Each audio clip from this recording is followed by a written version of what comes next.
Hello and welcome. All right, so are you wondering or maybe even worried about what OSHA's general duty clause is all about and how it might impact your company if you don't get up to speed? If so, don't worry, because in this video, I'm going to tell you everything you need to know about the general duty clause and, more importantly, how to manage it to help protect your employees and your company from harm.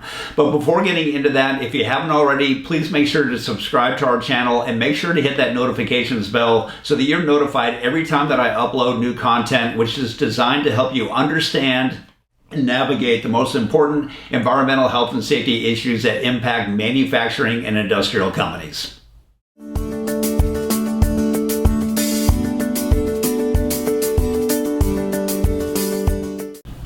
Hello, my name is Russell Carr, and my consulting company has been helping small manufacturing and industrial companies to manage environmental health and safety issues for almost 20 years now. And during that time, we've helped many of our clients to understand and navigate OSHA's general duty clause requirements, including how it can impact their employees' safety and how it can come into play during an OSHA inspection. And during this video, I'm going to explain to you all the most important things that we've learned during that time, and most importantly, how to manage this key OSHA law.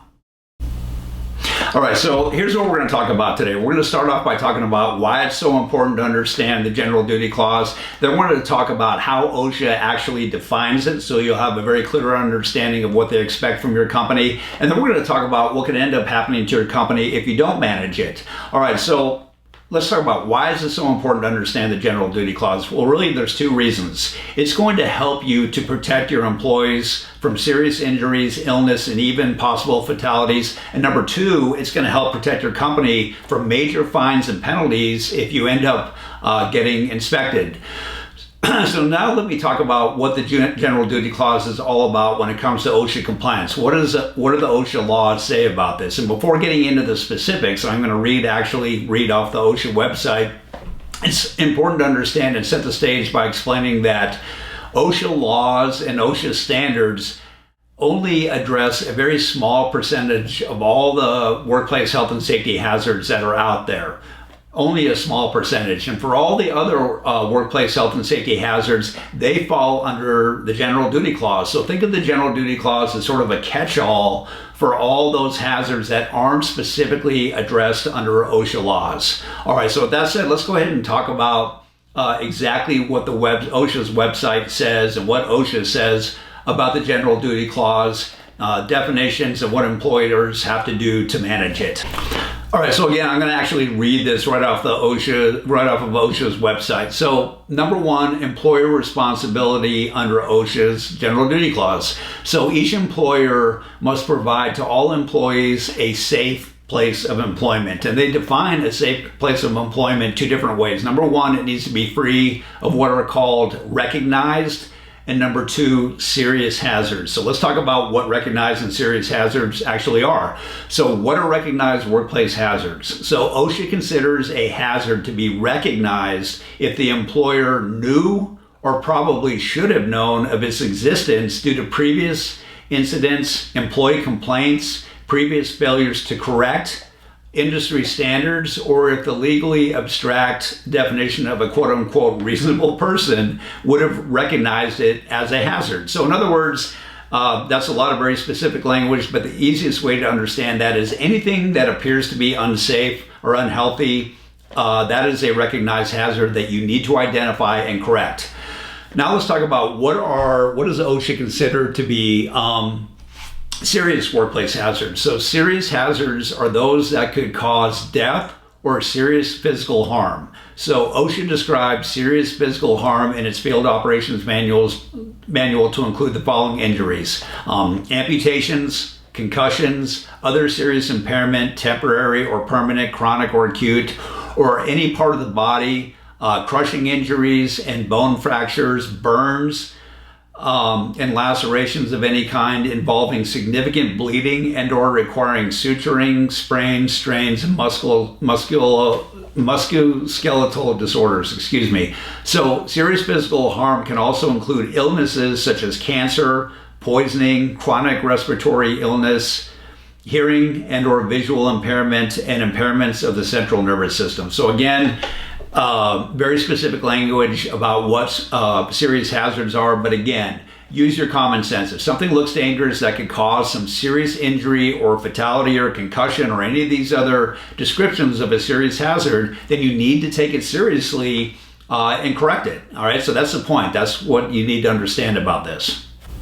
So having said all that, really the best way to manage the general duty clause, knowing what a recognized hazard is, knowing what a serious hazard is to conduct routine inspections of your facility to identify and correct literally anything that looks unsafe. Use your common sense, use employee input, use complaints that you've gotten from your employees, near misses, anything that looks unsafe, you got to identify it and correct it. And so for the remainder of the video, what I'm going to do is to give you some very common examples of general duty clause violations so you can begin to actually look for these and correct them in your facility.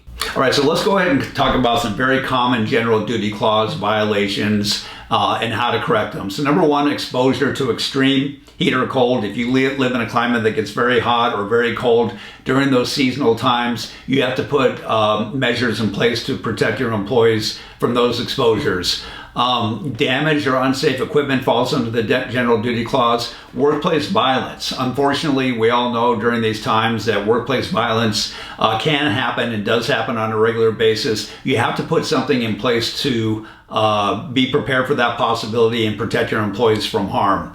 Ergonomic problems like back strains, carpal tunnel syndrome, and so forth, those all fall under ergonomic hazards. Boilers that are not inspected and maintained is a common general duty clause violation. Cell phone use while driving forklifts or working within the facility can be a general duty clause violation. Combustible dust hazards. So if you have any sort of combustible dust that can lead to explosions and fires, you have to do a lot of cleaning and maintaining to make sure that those combustible dusts get removed. High visibility clothing not being provided and worn in high traffic areas where forklifts are used or maybe out in your parking lot. Industrial storage racks. A lot of general duty clause violations having to do with that. One of the main ones is not having maximum permissible load amounts or capacities noted on your storage racks. If they're not secured in place at the bases, that is a common violation. Another common violation is having equipment or boxes stored up high, unsecured, that might fall off of the storage racks. Again, another general duty clause violation. Damage to your storage racks that hasn't been repaired could cause the storage rack to tip or fall over. Again, storage racks are really important. A lot of people end up buying used storage racks that don't have weight capacities or damage and so forth. So really scrutinize your storage racks to make sure they're safe. Other examples are personal fall protection equipment not being inspected on an annual basis. Powered industrial trucks or forklift drivers not wearing a seatbelt while operating them. Respiratory hazards from air contaminants that are not covered under OSHA's permissible exposure limits. So even if it's not in those tables, if it's referenced by another agency like NIOSH, for example, you have to identify it, test it, and make sure that you're controlling those exposures. A safety latch not being used on a crane. Storing incompatible chemicals together, believe it or not, is a common general duty clause violation.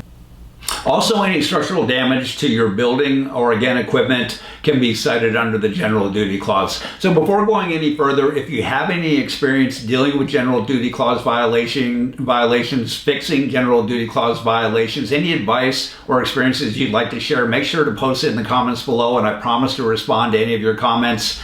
All right, so let me begin to wrap up by reminding you what could end up happening to your company or your employees if you don't keep up with the general duty clause. So as I mentioned earlier, and as you probably figured out by now, number one, failure to keep up with the general duty clause exposes your employees to unnecessary risk of serious injury, illness, or even fatalities. A lot of serious injuries and fatalities come as a direct result of these general duty clause violations because they can be incredibly dangerous. Number two, it exposes your company to major fines and penalties. So if you get inspected, these general duty clause violations often result in either a serious citation, which currently carries a maximum fine of just over $15,000 per violation, or number two, even a willful violation. If they can prove that you knew about the hazard but failed to take action on it, that can result in a fine that maxes out at around $156,000. So if you get inspected and they find all these different instances of general duty clause violations, that can quickly add up to total fines that can run into the tens or literally even the hundreds of thousands of dollars, which can be devastating to your company. So again, another couple of reminders of why it's so important to understand the general duty clause and keep up with it. All right, so hopefully this video has helped you to understand what the general duty clause is all about. More importantly, how to manage it to help protect your employees and company from harm. But never forget that the most important thing to do when it comes to protecting your company and your employees is to make sure that you have an OSHA compliant safety program. All right, so even if you believe that you already have a program, it might be time to update it and check it to make sure that it's current. If you know that you don't have a safety program, either one of those scenarios, we have the perfect resource for you.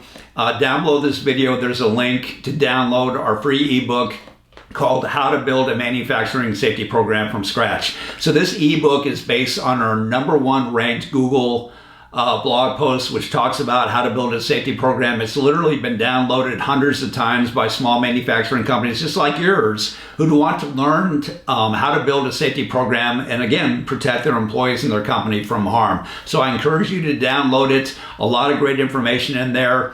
Feel free to contact me if you have any questions about that ebook. I'm always available for a call and a free consultation. Thanks again for watching, and I'll see you next time.